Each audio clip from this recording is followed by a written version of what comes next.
Review Transformer Universe avec Blade, qui est le recolo du Cybertron EVAC, donc qui était avec ses magnifiques couleurs orange et bleu, mais passons. Donc c'est une review faite à la demande de Shocksound du forum Transformer, puisque effectivement j'ai oublié de le faire. J'étais persuadé d'avoir fait tous mes Transformers, mais bon, c'est pas grave, grâce à lui, je vais réparer cette erreur.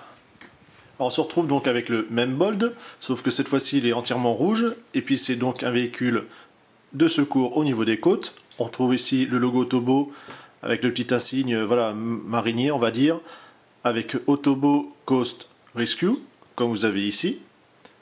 Bon, on voit tout de suite qu'il y a un trou, voilà, c'est pas super esthétique, mais bon, c'est pas encore trop disgracieux, passe encore. Vous avez ici une espèce de bras qui sert en fait pour le grappin. Donc on entend bien, voilà, c'est sur Kitty. Et dès que vous appuyez sur ce petit bouton, tout revient quasiment en instantané. C'est très violent, mais bon, au moins ça fonctionne très bien. Ici, vous avez de quoi poser au niveau atterrissage correctement l'appareil. Donc là, le train est en deux parties devant. Et ici, vous pouvez les rabattre ainsi vers le haut, comme cela. Vous avez, chose qui est quand même assez rare, à l'arrière, deux vrais rotors, donc double. Ça, c'est assez agréable.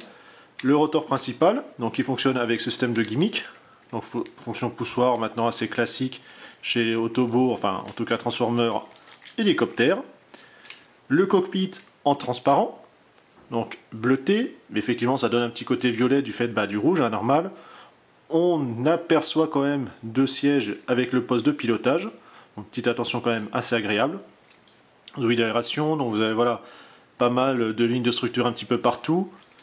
Comme c'est un mold venant d'un Cybertron, vous avez la fameuse Cyberquai avec son emplacement qui va lancer le gimmick. Alors par contre, il faut mettre le grappin voilà, à l'horizontale parce que sinon ça va taper dedans et on déploie. Ainsi, les réacteurs deviennent canons avec ces parties-là qui permettent de tirer le missile. Voilà, c'est pas mal. Au niveau voilà, puissance, norme de sécurité correcte. Comme vous avez pu le comprendre, j'étais pas trop fan voilà, des couleurs un petit peu criardes du Cybertron. Là, ça passe quand même nettement mieux en garde-côte, comme ça, rouge, voilà, sans vraiment entre guillemets croix rouge, secours. Bon, seul truc, voilà, c'est cet espace qui est assez vide. On voit vraiment les articulations un petit peu partout. On va dire c'est le seul point négligeable, parce que voilà, vraiment il est super intéressant. Au moins on a un vrai rotor à l'arrière.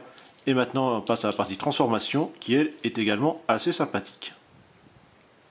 Pour ce faire, je vais déjà enlever la Cyberquai, puisque elle ne me servira que plus tard. J'ai rangé tout ça. Par contre, ça, je vais quand même les mettre à l'horizontale, puisque pour pas qu'elles viennent buter carrément dans le corps. Vous avez ces parties, je vais les replier, en espérant qu'elles ne ressautent pas d'elles-mêmes. Le rotor, je vais le déboîter. Donc vous avez un mes plats ici, pour que, comme ça, qu'il se clipse bien. Vous pouvez le mettre, voilà, ainsi, dans le sens de la longueur. Ensuite, vous avez deux gros picots ici qui vont permettre comme ça d'être soulevés. Bon, en même temps, vous avez le bras qui vient, comme ça c'est fait. Mais avant tout ça, avant de tout bouger, vous avez la queue donc, qui va se séparer dans la largeur. Voilà. La charnière qui est ici. Voilà. Vous avez cet axe-là qui sert voilà, au niveau des canons et réacteurs. Donc on dégage un petit peu pour pas trop que ça gêne. Ça, vous avez tout de suite l'épaule qu'on voit apparaître, la charnière ici, deuxième picot, alors vous avez le gros aussi qui servait à tenir ici, on voit l'emplacement dans le rotor, on dégage, vous avez cette charnière là qui va servir voilà, de bassin, on va ramener directement, on va baisser également en même temps les jambes, qu'on va séparer, qu'on va tourner. Vous avez à l'intérieur, ici, le nez de l'avion qui va servir de pied, avec ces pièces rouges qui servent de talon. Et d'une. Et de deux, un jour peut-être.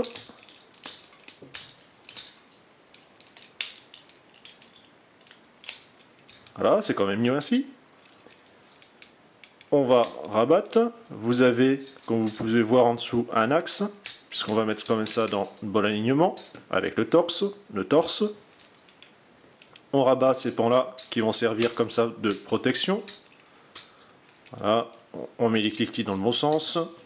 Au niveau des épaules, on va ramener les bras devant, donc du cliquetis du ratchet toujours. On va pouvoir clipser, puisque vous avez ici ce gros ergot qui va aller dans le trou blanc qui était un petit peu disgracieux en mode véhicule. On tourne l'épaule, et hop, un clips. Le bras, on tourne toujours. Voilà. Ainsi. Encore le clips. Le crochet, on va le mettre dans le sens entre guillemets d'attaque. Le coude qui est là, puisque vous avez cette petite trappe qui va servir à faire apparaître le point. Une bascule. Donc voilà, pas mal de petites trappes, de petites fonctions de transformation assez sympathiques. Ça se fait vraiment tout seul, ça tient bien, rien à redire. Ça, c'est ce gros bloc, on va le tourner un petit peu, ça va te permettre de faire un petit peu bouclier et moins de cacher le bras avec la main. La tête que vous voyez apparaître, en fait, elle est sur un axe, avec l'espèce de backpack qui est derrière. On le soulève, ainsi. Vous avez pour la queue cet axe-là qui va permettre de la rabattre vers le bas et de la ranger. Et voilà, on remet le pack comme ça dans le dos. Notre ami Blade est terminé. Vous pouvez comme ça lui remettre ici pour servir ainsi d'arme. Forcément, il y a le méplat, donc dans le bon sens, ça sera mieux. Comme ça, il peut découper tous ses ennemis. Voilà. La cyberkey qui permet de relancer le gimmick. Voilà. Forcément, la tête, elle se barre. Et également, vous pouvez, comme c'est sur un axe, enfin un double axe, ramener comme ça ainsi en canon. Voilà, ça donne comme ça quand même une idée un petit peu mieux.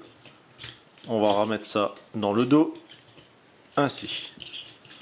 Donc un mode vraiment intéressant. Bon, le seul petit reproche au mode robot, enfin deux on va dire, c'est ce gros bloc qui effectivement contient le mécanisme. Forcément c'est assez mastoc. Et les pieds, c'est vrai que les cockpits, voilà, ça fait vide, un peu disgracieux. L'arrière, voilà, c'est vraiment imposant, on va dire. Les rotors de queue, enfin la queue, pardon, vous pouvez comme ça lui mettre un petit peu façon L. Donc ça peut donner un petit côté supérieur, surtout en rabattant les canons pour faire vraiment un côté jetpack. Voilà, c'est vraiment un superbe mold, très bien réussi. Bon, au niveau de tête du robot, il fait un peu la gueule, mais bon. Non, voilà, c'est vrai qu'il est joli, surtout dans cette couleur, même si effectivement le rouge est très, on va dire, plastique, un peu criard. Mais bon, rouge et blanc, ça passe quand même mieux que cette espèce de orange et bleu. Voilà, très joli mold. Niveau articulation, vous avez la tête ici. Bon, je vous l'ai montré tout à l'heure, le backpack, ici, là, le coude, s'il veut bien venir. La main, forcément, elle va pas plus loin. Vous avez, bon, ça, les points qui gênent, mais ça permet quand même de bouger, sinon au niveau du torse, enfin du bassin. Ah, voilà, bon, ça fait rien, c'est déboîté. Ici, grand écart. Genou, bien costaud. Et ici, la pointe des pieds. Avec aussi la petite rotation à ne pas oublier.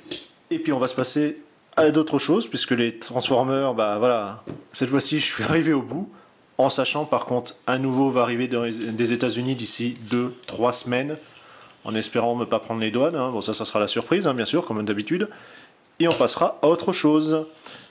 Allez, on se retrouve à une prochaine, salut!